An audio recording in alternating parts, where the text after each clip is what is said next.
All right, we'll say good morning and let us begin. We're just going to actually spend a few moments on Rabbi Tzaddik this morning so we can get a little bit of a head start on the daf. But we're going to, Emir Hashem, complete Os Samech Dalet. So let's continue page Kuf Nun Zayin. Page Kuf Nun Zayin, the bottom right hand column in the Be'uriah Hasidus.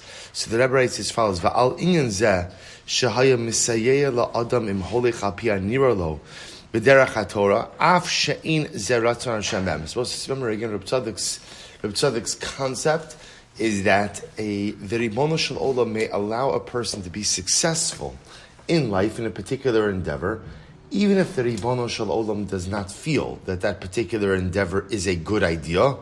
If the individual truly feels committed to the fact that they are performing Ratzon Hashem, the fact that they are performing the will of God.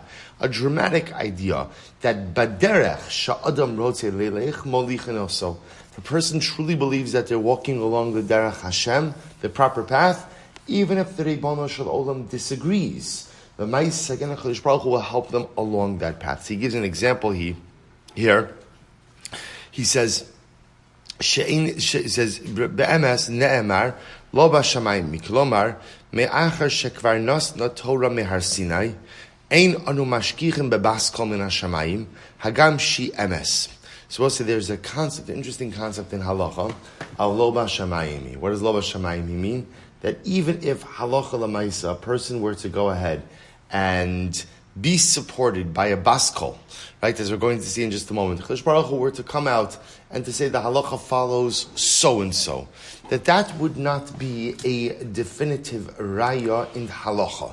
He gives an example. Umuva b'Gemara kishenechleku Rabbi Eliezer v'chachamim b'din tanur shechatcha chulios. Supposed to remember again, famous Gemara Maseches Bava Metzia of tanur shalach noi. It was a machlokes of tuma and tara that specifically dealt with an oven that was comprised of different pieces. So there was a machlokes between Eliezer and the Chachamim, and what happens? Yatsa sabas kol min hashamayim va'amra shalacha kimosa b'chol makom. So Baskol came out and said that the halacha always follows Rabbi Eliezer. Halacha always follows Rabbi Eliezer. So the Gemara says, and yet va'amad Rabbi Yoshua aragla va'amar lo b'shamayim. And yet, interestingly enough, Rabbi Yoshua gets up and he says, even though the Baskol says that the halacha follows Rabbi Eliezer, we paskin lo b'shamayim hi. Ultimately, halacha is not decided. Halacha is not decided by the Ribono Shel Olam. Kadosh Baruch Hu gave us the Torah, and we decide the halacha. V'hainu shekvar nasna Torah mehar Sinai v'ne'amar b'shalacha kirabim v'al kein in anu mashkich mebaskol. We'll say now, what does that mean? In mashkich mebaskol, what does that mean? It would appear to be that a heavenly voice is a pretty compelling argument that the halacha follows that particular opinion. So we'll say, because remember again, there's another principle in the Torah. What's the principle in the Torah? Achari rabim lahatos. You follow the majority. So in this case, the majority felt one way. Rabbi Eliezer felt a different way. And therefore the halacha follows the majority. The Baskol came along and said that Rabbi Eliezer is correct. Very nice. That's very nice. Certainly incredibly impressive. But Lamaisa does not alter the halachic process at all. So Rabbi Tzaddik deals with a very interesting question and says, I don't understand. So why did the Baskol come out? In other words, we'll say, you hear the Shaila? The Shaila is, okay, Achai Rabim Lahatos, right? You go out and you follow the Rabbi, you follow the majority. Fine. I understand that concept. At the end of the day, so why did the heavenly voice come out in support of Rabbi Eliezer? In other words, the Ribono Shel Olam also knows what's written in his Torah, right? After all, again, he authored it. He also knows. So the Maisa, if he knows, he also knows that there's a din of majority. If there's a din of majority, so why even have the Baskol come out at all? It's a good kasha. To which Rabbi Tzaddik says so beautifully. He says, nevertheless, mipnei shehu rotza leilech b'derech zeh. So Rabbi Tzaddik says so profoundly, because at the end of the day, Rabbi Eliezer was convinced that he was correct. And Rabbi Eliezer was convinced that his position was truly reflective of the Derech Hashem. And this goes with our general concept of Baderech Sha'adam Rotze Leilech Molichin Oso. Rabbi Eliezer felt he was correct despite the fact that he was in the minority. Rabbi Eliezer felt that he was correct despite the fact that there is a biblical principle of acharei rabim lahatos.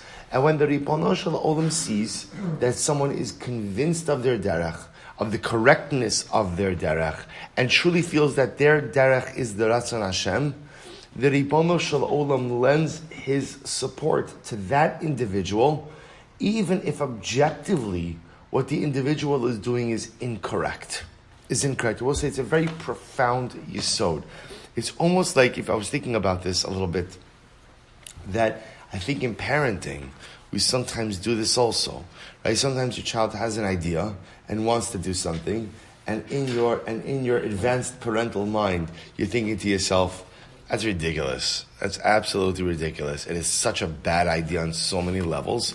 But you see that your child is convinced about the correctness of it and the goodness of it, and that your child genuinely feels that this is a good derech. I'm not talking about where a child wants to do something chas v'shalom terrible or something. I mean that you just think it's just not a good life decision. But lamaisa, my child is convinced of it, and every parent knows, there are times when you feel that chas v'shalom is going to be objectively harmful, that you step in. But then there are other times where you say, you know what? Okay. You know what? If the child is old enough and mature enough, it doesn't work with young children, but old enough and mature enough to potentially make informed decisions, I disagree with you, but this is the way you grow, and this is the way you spread your wings, and this is the way you mature. So I have to give you that support, even if at the end of the day, I fundamentally disagree. That's really what Rabbi Tzaddik ultimately, again, is really highlighting over here, is this idea that at times in life, the Ribono Shel Olam goes in and says, listen, I don't agree with what you're doing. And of course, when God doesn't agree, that's a pretty good indicator that what I'm doing is wrong. But Lamaisa, if he sees my conviction, and he sees my dedication, and he sees that I'm really committed to this, Chash Baruch Hu says, okay, I'll give you the help to be able to do it. Objectively, it's not right. But Lamaisa, if you believe in it, and if you believe that it's the derech and the Ratzon Hashem, I'm not going to stand in your way. Not only will I not stand in your way, I'll even help you. That's why a bas kol comes down. Shabbos said, always so interesting, because we all know that story of Rabbi Eliezer, the Chachamim Tanur Shalach Noi, and everybody's bothered by the same fundamental question, which is, if Rabbi Eliezer was truly wrong, then why does the bas kol come out? Why does the bas kol come out? Especially when the bas kol stands in contradistinction to a halachic principle that the Rosh himself went ahead and espoused. Elamai, because Rabbi Eliezer was convinced that he was right, and he was convinced that it was the Ratzon Hashem, and b'derech sha'adam rotze leilech molichin also. We'll say one last piece and we'll stop. Okay, we're probably not getting an early start on the daf, but all right. So Rabbi Tzaddik says as follows: He says, "Va'al derech zeh mevor ma haisa gamkin hislonenus b'nei Yisrael al Moshe va'Aaron kishemesu Korach va'adaso." We'll say, listen to this. Going back a couple of weeks, Parshas Korach.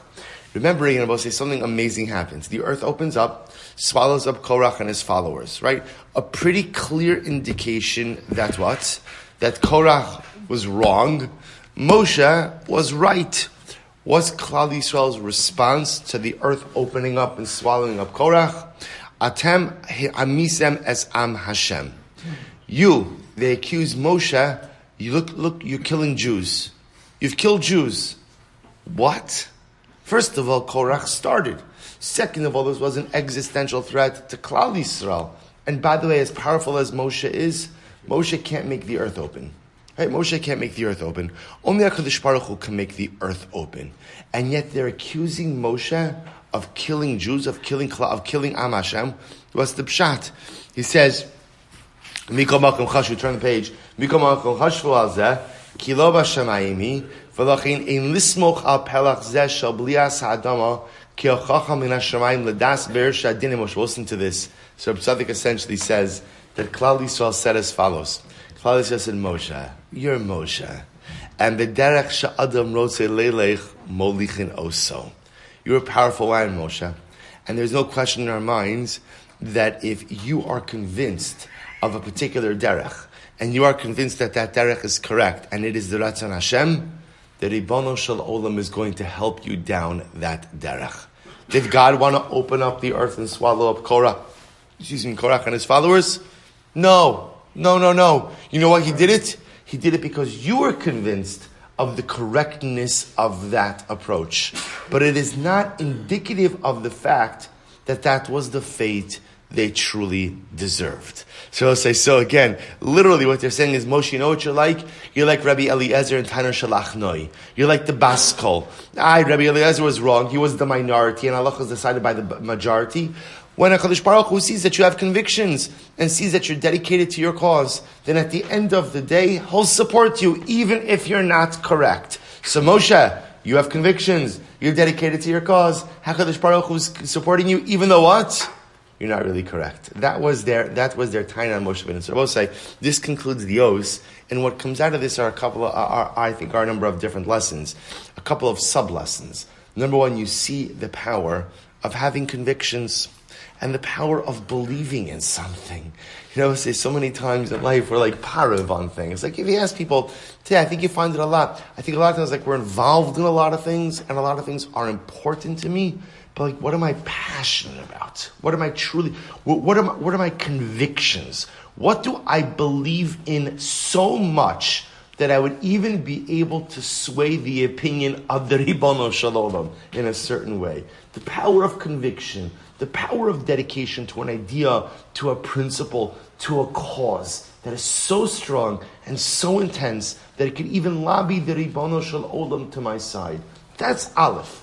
Beis, which is the primary lesson of Rabbi Tzaddik, which is how important cheshbon nefesh, introspection, is in life. And to really examine and to look at the derech, the path we have chosen for ourselves in life. Because very often we assume that if I'm successful, that's indicative that my path is blessed by God. And what Rabbi Tzaddik is highlighting for us is that's not necessarily the case. That a person could be enjoying life success, but nevertheless, the path that I've chosen for myself is not the right path. How can you have success without divine, we'll call it without divine approbation? It's very simple. Yeah, sometimes in life it happens. You could have success even if God says, I don't think that's really the right path. As long as I believe it's the right path, HaKadosh Baruch Hu could potentially give me success. But how important it is to be able to take a step back, to introspect, to look at the way we're living, to look at what we're doing, to look at how we're behaving, to look at what we're engaged in. Because even if we're successful, that doesn't always mean that it's the right derech. To have the courage to be able to step back despite the success. On both sides, it's very easy to be introspective when things don't go well, because you don't really have much of a choice. Right? And it's very easy to be introspective when you kind of hit a brick wall and the things you're engaged in are not yielding the fruits of success. That's easy. What Rabbi Tzaddik says is it's no less important when everything is going great and when everything is going beautifully and life is going according to plan, to still take a step back, introspect, examine, and to truly figure out and make sure that the way I'm living and what I'm doing is the true Ratzon Hashem. All right, so we'll stop over here. Shkoyach.